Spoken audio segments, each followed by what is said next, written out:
Yeah, there's a story behind that, obviously.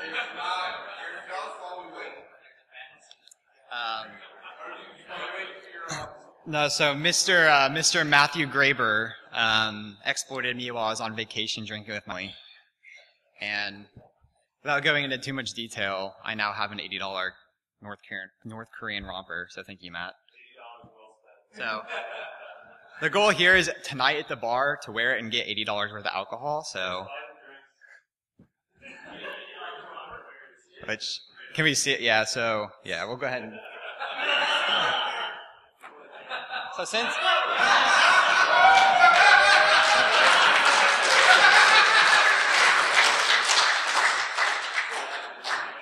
So you will see me wearing that after the talk down at the bar, unfortunately.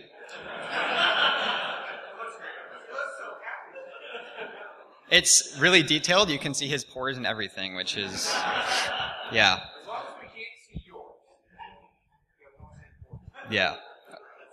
So the original plan was to just wear it 5 minutes during the conference, and then Kennedy kind of screwed me by announcing it during the opening ceremony that I had this romper. So I will be wearing it tonight for more than 5 minutes. So.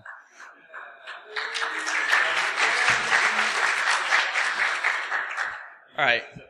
Can everybody hear me okay? Awesome. All right, we're going to go ahead and get started. So my name is Matt. I'm a security researcher in Red Team at SpecterOps. When you work with a bunch of trolls, this is the kind of crap that gets created. Yeah, so like I said, I'm a trainer as well, so we give a Red Team training. You know, I've taught at Black Hat the last few years. Speaker, comm lover, researcher, etc. Nothing too crazy. So the short version of what I'm going to be talking about today is going to be kind of an overview of UAC and the history of it, going back from its very first birth to now, and how it's evolved, or how you know, bypasses have evolved.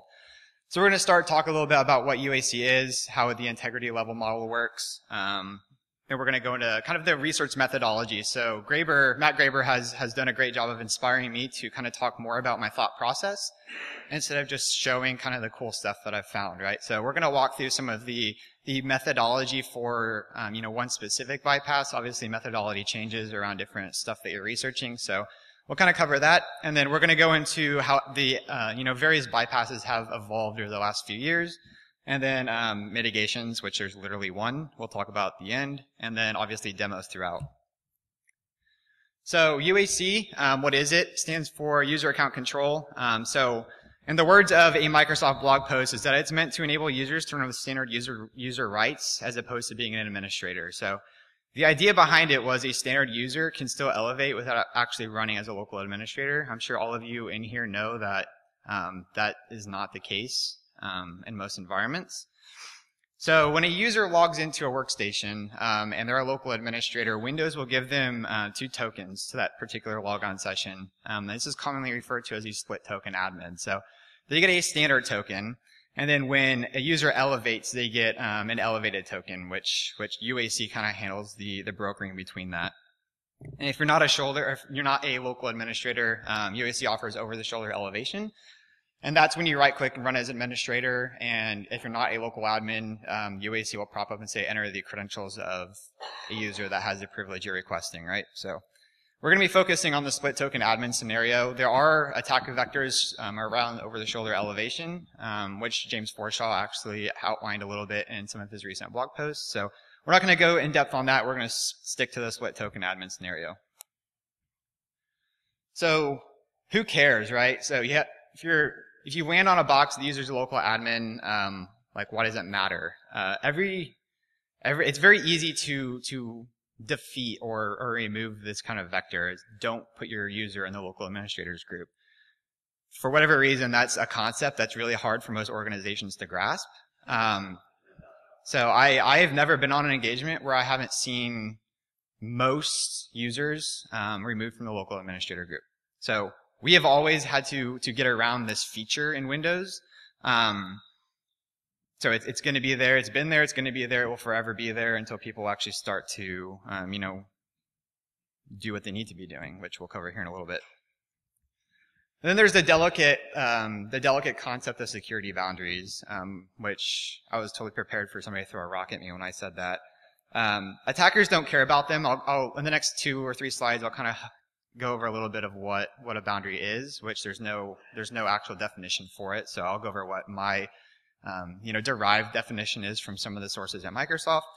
So from the famous words of Jessica Payne at Microsoft's Ignite conference in New Zealand, attackers don't care about security boundaries. So what is a security boundary?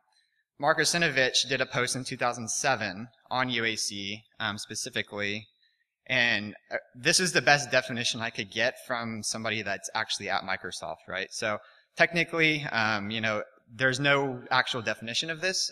Mark calls it a wall through which code and data can't pass without authorization of a security policy. Now, it's a very gray area, right? So some might say, well, UAC is a security policy. It's to prevent, users from elevating or users from doing administrative rights without explicitly allowing it. So there's a gray area. I don't think it's a boundary whatsoever.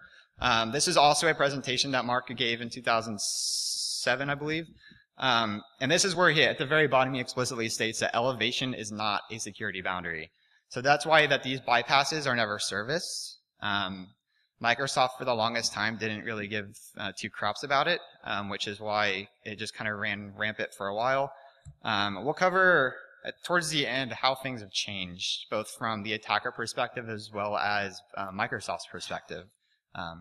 So before we get too deep into that, we're going to go over UAC on the integrity level. I'm not going to go super crazy in depth because I'd be here for a really long time. But basically, you are assigned an integrity level to your security access token, and that's kind of defined by SID, and that determines what kind of access that your user is going to have. So, as a normal standard user, you're not able to delete files out of System32, right? When you elevate up to a high integrity, context, you're then able to do these administrative actions. So, the security reference monitor will compare the users and group SIDs. In that security access token to the actual ACL and the object that you're trying to manipulate and determine, are you able to perform that action or not. It gets much more in the weeds than that. That's kind of the top level overview that I kind of put together that might not confuse a bunch of people. There's a lot of really good documentation out there on, the entirely like the security architecture as far as elevation and integrity goes.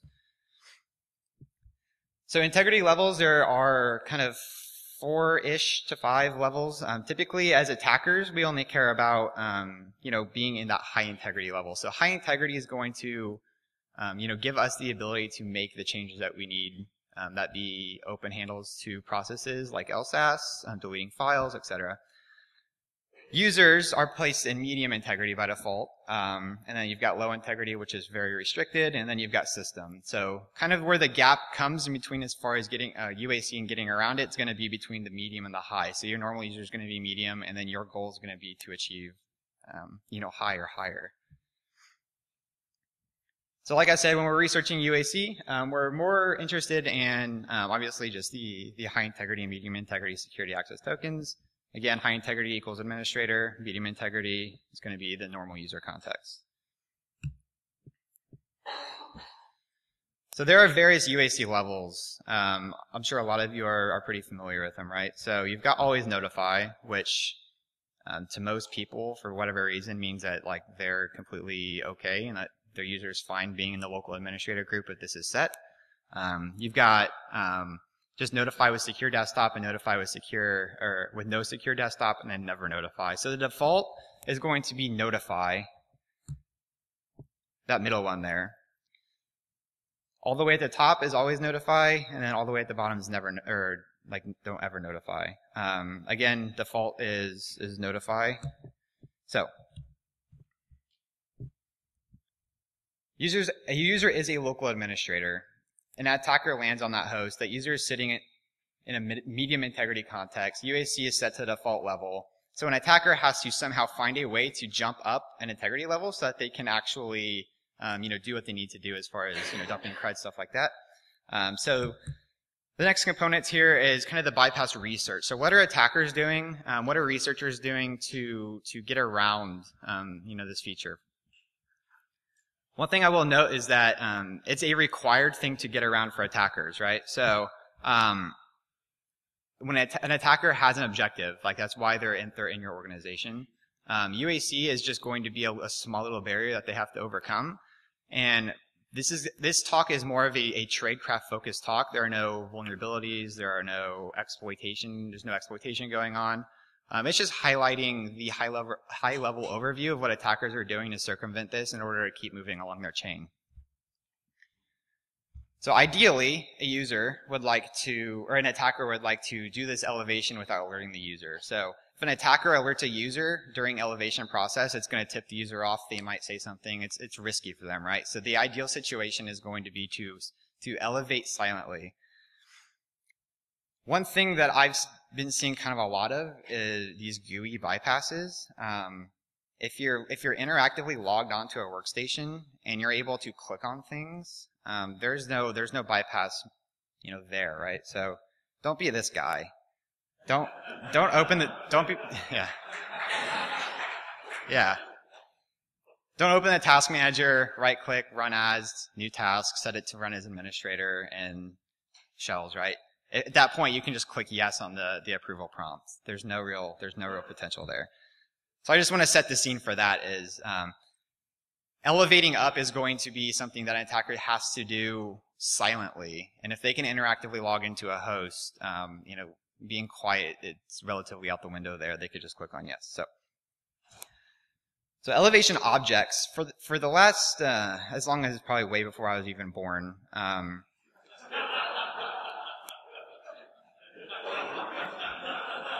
that's for you guys.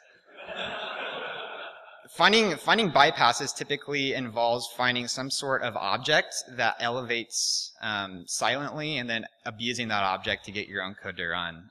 So in Windows, there are a bunch of processes that they're set to auto-elevate silently. And this really only applies to that default UAC setting, right? So the idea here is to enumerate these processes. They can be scheduled tasks. They could be processes. So Windows will have each executable typically will have a manifest in it.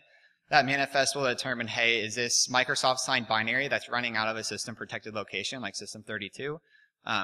Is it set to auto elevate? If it's true, anytime that the executable is ran, it will elevate up to high integrity without requiring the user to allow it. So some common ones are like event viewer, task manager, stuff like that. So once you identify these various components that allow you to elevate silently, you're going to want to abuse those in some manner. That being, registry keys, file rights.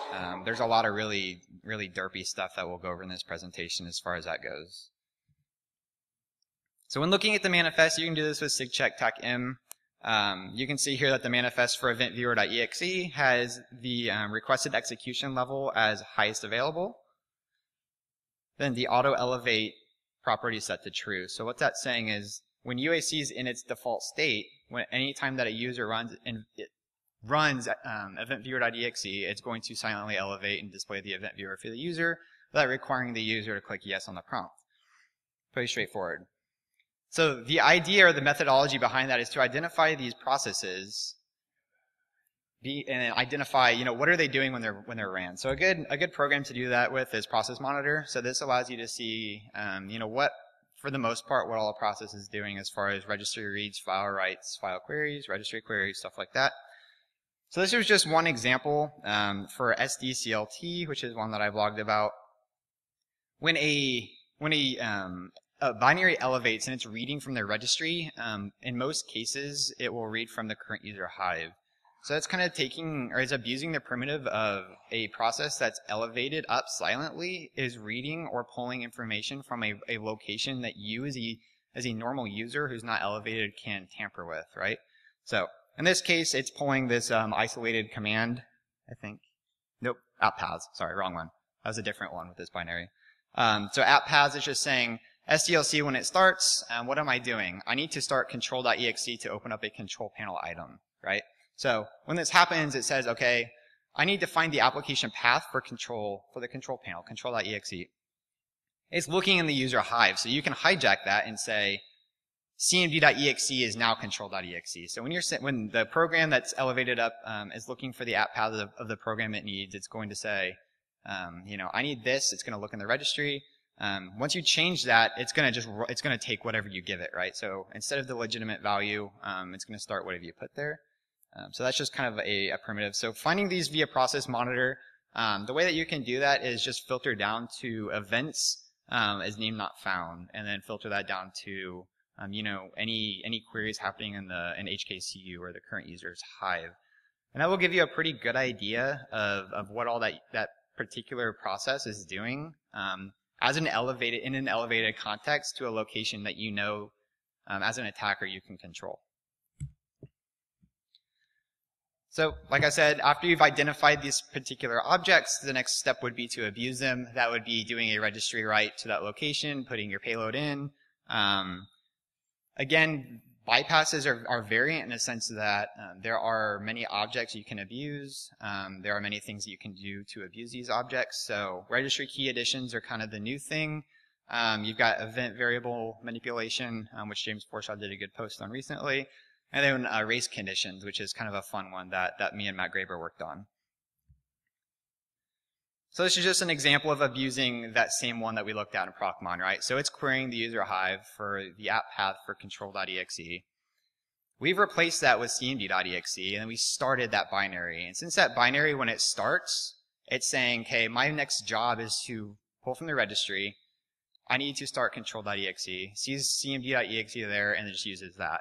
And here you can see here that we are actually running as an administrator here. So that's kind of the generic overview. That is kind of a methodology for the registry manipulation portion of it. There are hundreds of other primitives as far as this goes, which is why it's not something that can be easily fixed. It's not something that will be fixed. The fix is to not be dumb and pull your accounts out of the local administrator group. So, bypass evolution.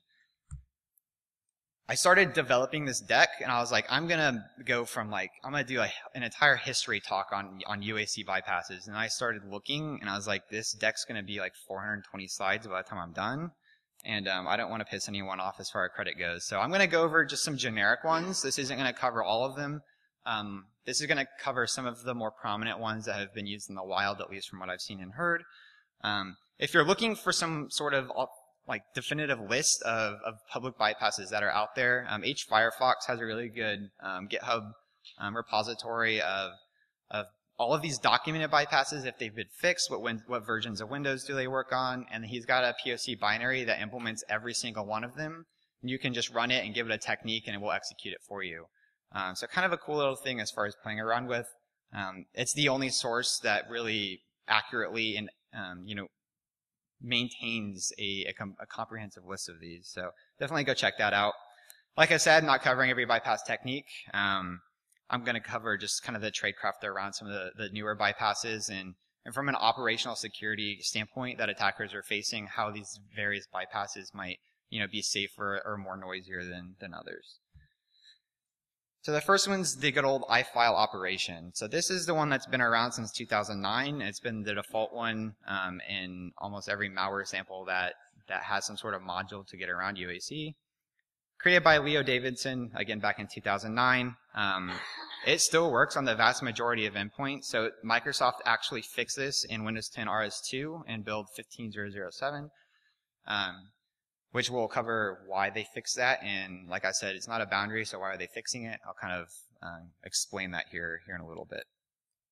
So, the way that this works is that IFile Operation is a COM component that allows you, it has a method called copy item. And what that does, it allows you to copy an item from one location to another. Straightforward, right? The caveat to this is that technically, in order to invoke this specific app or object and then call that method, is you have to be running inside a Microsoft signed, certain whitelisted binaries. So a common one's explorer.exe. So the way that this attack actually works and the way that he released it was that it injects or it spawns a new process or injects into an existing one, a DLL or reflective DLL that exposes this interface and this method. And this object is one in particular. So like I said, there are many different primitives as far as things that auto-elevate. Various COM components are one of them. So there are COM objects in Windows that are permitted to elevate silently. This being one of them, given the certain circumstances that are required or met. One being, that it's living in a process that it's expected to. So you've got a primitive right now of a privilege. This is what I call privileged file copy. So you can copy one file to a protected location silently, which is good, right? So far this technique involves, potentially starting a new process, injecting something into another process, which can be noisy or risky. And then you've got to actually do your file copy, which is going to involve dropping your payload, which is going, in most cases, going to be a DLL. Drop that to disk someplace that you can write to without being elevated. Call copy item, take that DLL that you dropped and copy it to a privileged location. So you might be thinking, how might you get codecs through that? How are you going to get your code running in an elevated context if all you can do is copy a file? Normally, how many of you defenders have rules to see if a DLL called cryptbase.dll is dropped in C Windows System 32 sysprep? That makes me sad, no hands. Okay. That got me caught a lot of times. So the way that this works is attackers are lazy, they don't modify code. Sysprep.exe is an auto-elevating binary that elevates up silently without alerting the user in the default UAC setting. And it looks for a DLL in its current directory called cryptbase.dll. That DLL doesn't exist in Windows. It will probably never exist in Windows, and it never has existed in Windows. Meaning that you can use that privileged file copy to copy a malicious DLL from a location you can via an auto-elevating COM component, copy that file over to sysprep, the sysprep folder, call it cryptbase.dll, and when you start sysprep.exe, it's going to silently elevate, and it's going to eat your DLL and load your code. So this is hopefully everybody can see that. So FuzzySec released a cool little framework for automating some of this. So this is just what it looks like. I have a link towards the end of the presentation that contains some references as far as this goes. He just ported, utilizing the IFile Operation, COM component in PowerShell. I'm using some really cool PE masquerading work. So what this does is, again, it just copies it towards the bottom. You can see that it's dropping the proxy DLL. Then it's doing the privileged file copy, dropping that into sysprep, calling cryptbase.dll, and starting sysprep. So from a forensic standpoint, you're going to see a file being dropped. You're going to see a file being copied to a protected location, which that's not normally going to be a thing, right? You're going to see that, and then you're going to see sysprep.exe start, eating a DLL that it has never consumed before or that has never existed.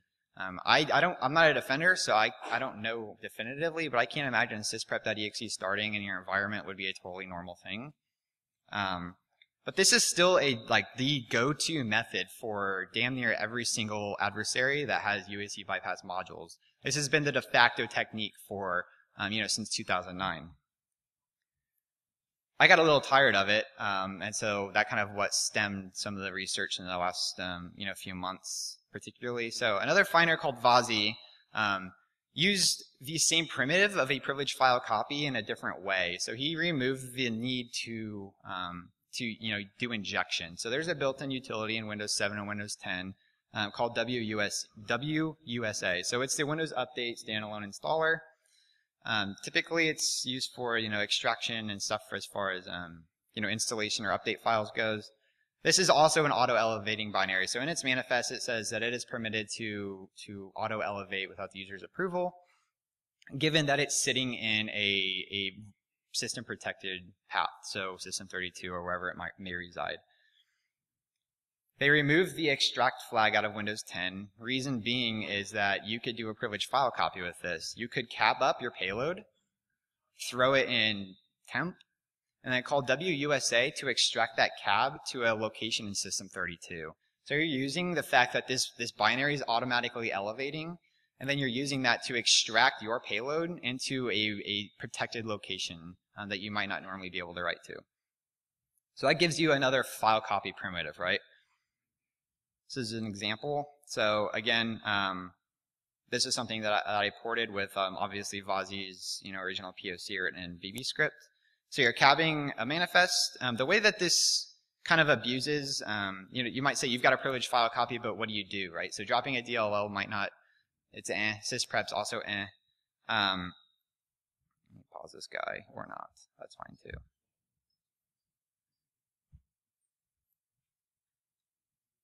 So the way that this works is that it actually cabs up a manifest file, and then it copies that to C Windows.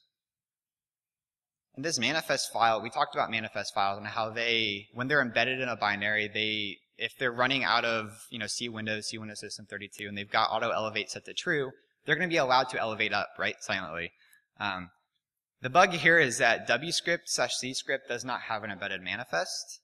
Meaning that when a binary doesn't have an embedded manifest and then you drop one in that current binary's directory and you start it, it's going to say, hey, I don't have an embedded manifest. It's going to eat the one that you provided. So how this actually works is that we're cabbing up a manifest for wscript. That manifest is going to say, hey, I'm allowed to elevate. It's going to have auto elevate set to true. We're going to cab that up. We're going to extract it using our privileged file copy with WUSA. Once that is done, we have planted this manifest in C Windows. We're copying wscript from C Windows System 32 over to C Windows, and we're starting it. So when wscript starts, it's going to say, hey, per my manifest and my other requirements of me running in a protected directory, I'm able to silently elevate without popping a UAC dialog. So now we've got the ability to start this wscript.exe binary. Right, so what do you do with that to get code execution? Well, I'm sure many of you know that you can run VB script or JScript with that. So this just shoves a payload in an alternate data stream, does a privileged file copy for that manifest, starts wscript, reads that data stream in, and you get codex from there. So this is just showing here that after we've executed it, that we've started cmd.exe in a high integrity context.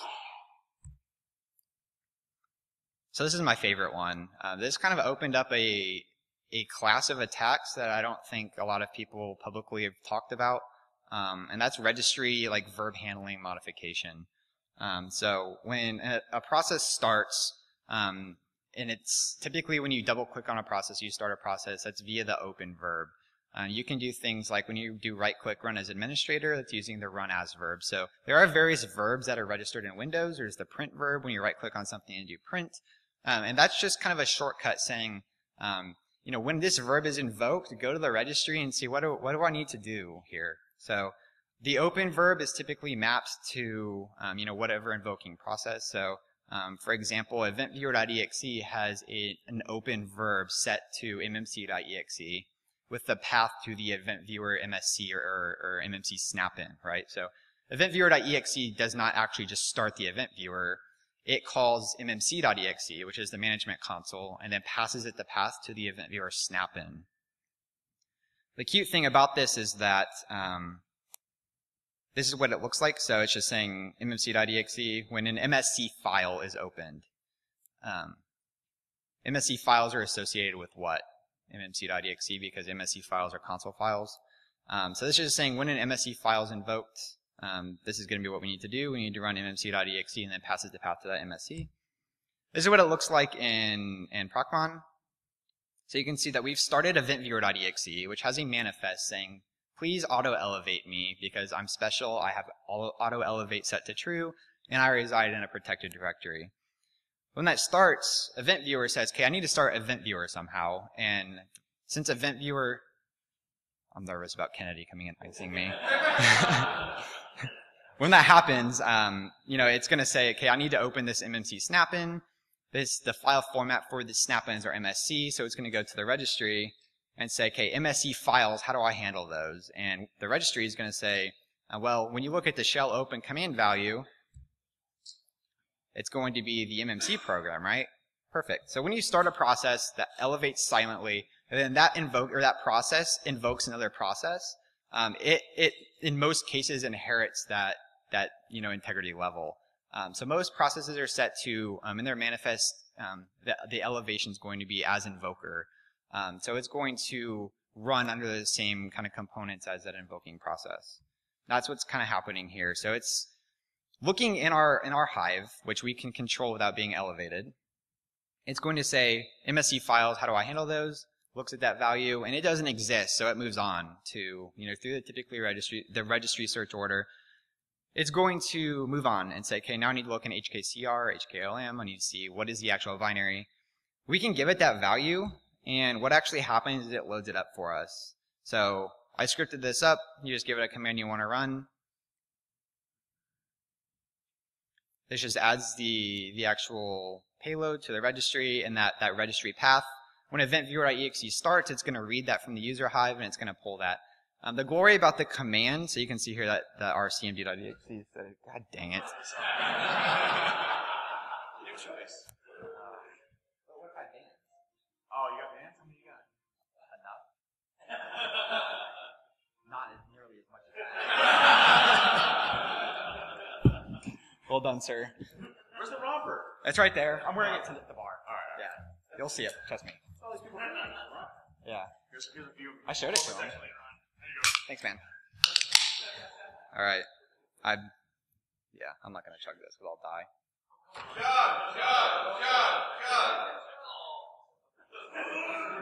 If you're old enough. Oh, Lord. All right. That is raunchy. All right, so, yeah.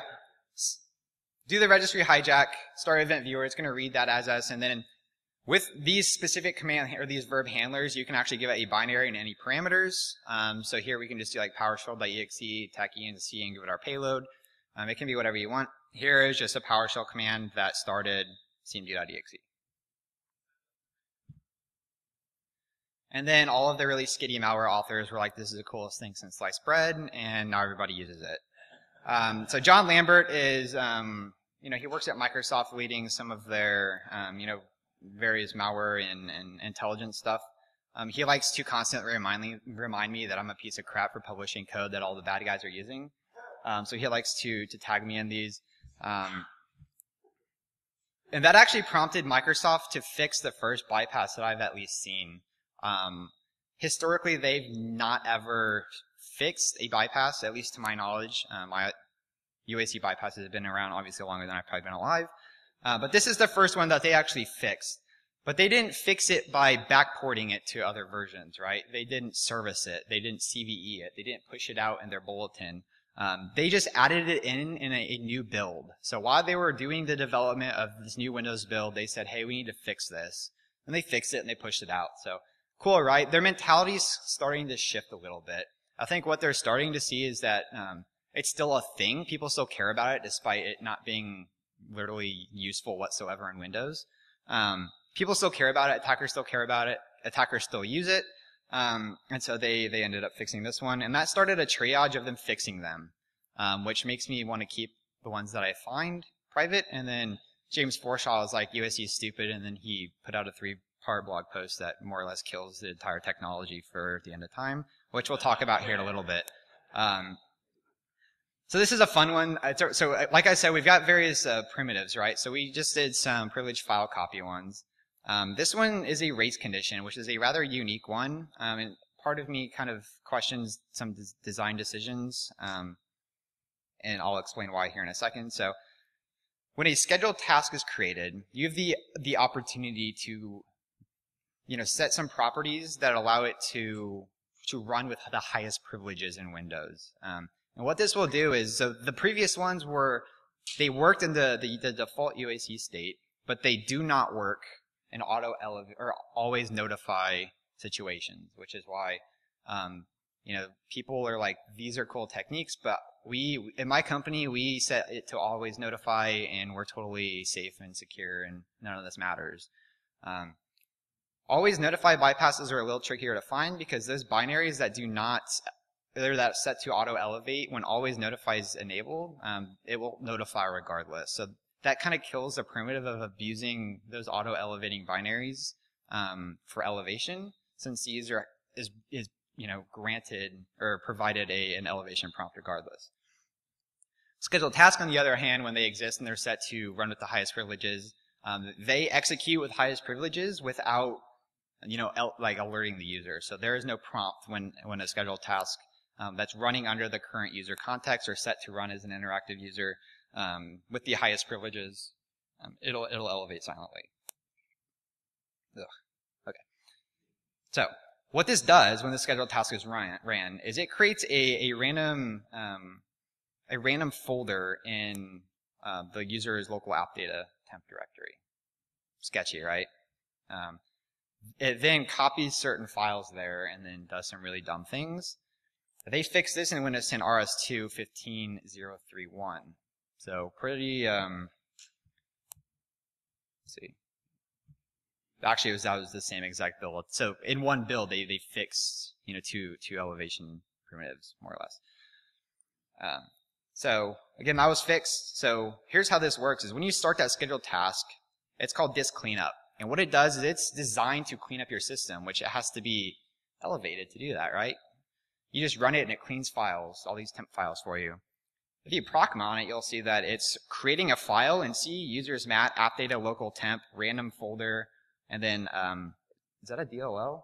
Yeah, that's a DLL. So logprovider.dll. So why are you copying files as an elevated context to the user's local, app data temp folder? Why not just run them out of the directory they exist in a protected spot, right? So, sure.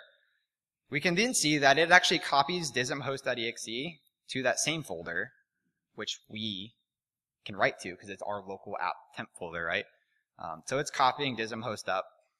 And then it is starting dismhost. So like I mentioned earlier, when an elevated process starts another process, and it has as invoker set, it's going to inherit or it's going to start in that same context as the invoking process. So we now have this dismhost.exe running out of our temp directory.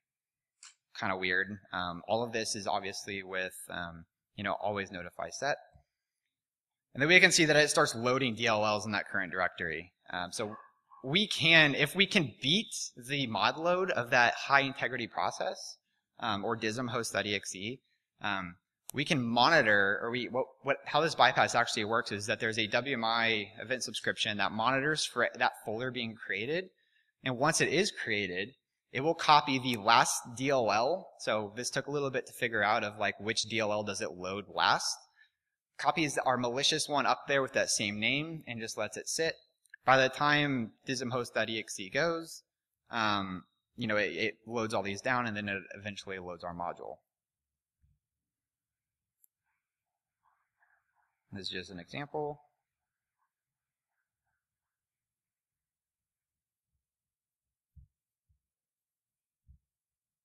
You can see that we do our privileged file copy, and we are now high integrity. So environment variables are the same thing. I won't spend too much time on them because I'm kind of running a little bit low on time. More or less, that there's the same scheduled task it uses environment variables to determine where this clean manager binary is going to run. It reads that environment variable from the current user environment hive. We can do that and say we are now creating an environment variable called winder. Give it the value we want. So you can read more there. That's by another one by James Forshaw. Go ahead and skip that guy. So COM hijacking. I'll post these videos afterwards as well. So COM hijacking. This is kind of an interesting one. So without going on a rant of various COM components and how they're registered, COM servers are registered either in HKLM or HKCU, and the COM servers are like inproc server 32, server local server 32, and server keys, and then that's either the DLL or the executable that represents the COM server. As you can imagine, certain binaries will load COM servers from the user hive, event viewer being one of them. So event viewer, like we talked about earlier, it auto-elevates silently. And then this time it's actually looking in the user hive for this class ID of a COM server that it's expecting. And the key is actually, that random string and then the server. But the hijack primitive here is going to be to just write a value of our malicious DLL, which is going to be, whatever malicious COM server we want. And then when we start that, it's going to execute. So here, it's just a simple reg change. We are saying this class ID or this COM server, when you resolve it, it's going to point to our COM server instead. We import it, we start event viewer.exe, and it's going to load that for us. So this is the one I want to spend the most time on, because all that's cool and nifty, and there are all these little primitives you can abuse, and none of that matters Bypass research for UAC at this point, in my honest opinion, does not matter anymore. And the reason being is that, again, James, are you in here? There he is. Let's give a round of applause for James for all this awesome research. Yeah. So he did a three-part blog series on reading your way around UAC, and this puts the nail in the coffin as far as elevation goes, and how attackers can actually, elevate their way up. So he did a blog post, and then FuzzySick implemented it or weaponized it in a PowerShell script, and so with this technique, you can forget finding all of those auto-elevating objects. You can forget finding, binaries that have auto-elevate set to true in their manifest. You can forget trying to find, scheduled tasks that auto-elevate for you. You can forget all of that. The way that this works is that when a high integrity, or a process with a high integrity security access token is started, the normal user, it's in the same logon session, so a normal user can actually access that token, that process and token. So the way that this actually works, so it does get around AlwaysNotify silently. There are like one or two AlwaysNotify bypasses. One of them James put out for Windows 8.1 a few years ago. The other one was that disk cleanup one, and those are kind of really the only two that existed for a while. This completely gets around any version of UAC that's set. I don't go back. So you identify, the way that this works is you identify a process that is in the context that you would like, right? So one that's in a high integrity context. And since you are able to access or get a handle to that process, you can call open process through the Windows API, get a handle to that process, and then you can do open process token to actually open the token of that process. Once you have that, you can call duplicate token EX, which will duplicate that token for you. And then you can do some SID stuff, and then lowering the token integrity level, and then filtering the token so that you can actually apply it. And then you call duplicate token EX on that new lowered and filtered token. And now that you've got that, you call create process with logon W, which is another API, which allows you to start a process with that token that you have just stolen from that other process, right? So that takes any process that has a token that is elevated. You can steal it and then start your own process with that token. So you don't need, you need no additional, registry rights, no file copies, none of that crap. So from all of the other ones, we were changing registry. So it went from the dirty version, right? Dropping a DLL, copying that DLL to a protected directory, starting a process, super, That went to just making a registry change. So a little safer, but not super cool. It's maybe a little bit better. So we went from that, so, dirty to still pretty dirty, to you don't need to drop a file if you don't want to. If you want, you can drop your payload or your code that's going to get executed on the file system, and you can pass that to create process with logon W to start it up as elevated. But you can do regsurf32, PowerShell, W script, whatever your heart desires, without actually having to put that payload itself down. So this is the most OPSEC way of actually elevating without having to make any real OS changes. So this is what this looks like. So you can see that it's set to AlwaysNotify. I did a port. So we'll pause this guy here. So I actually ported it. So when Ruben did the original POC, it used add type. For those of you that aren't familiar with add type, it allows you to dynamically compile and load C# through PowerShell. As I do red team work in my day job, and so like dropping files down, like using add type, kind of makes me cringe a little bit.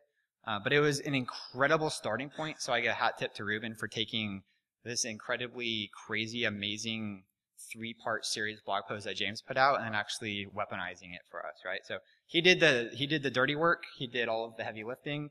All I did was I ported it to PS Reflect. So that was Matt Graber, Jared Atkinson. It's a framework that allows you to initialize and kind of define API structures and functions in memory using PowerShell. That way you don't have to compile that in C# and then load it. You can do it all in memory. Ported that, and then I added some looping. So previously all you had to do is you had to give it a process ID. The issue that I ran into there is operationally is running in an implant, I don't have a super great way, or I didn't want to spend time developing a super great way to enumerate what process do I want to use? So as a medium integrity context, I need to identify a process I can actually use to steal a token that'll be useful for me. I couldn't do that, so like I don't know what else to do here. So what I ended up doing was implementing a few other API calls, and what it will do is it will loop the process listing. It will enumerate the tokens that are applied to those processes, and if it finds one that has that high integrity level that we need, it will use that process ID. If it doesn't, it'll check to see, hey, am I Windows 7? Yes, you're kind of SOL. If you're not, it'll try to abuse some disk cleanup stuff. We use this on an engagement where they had AlwaysNotify set.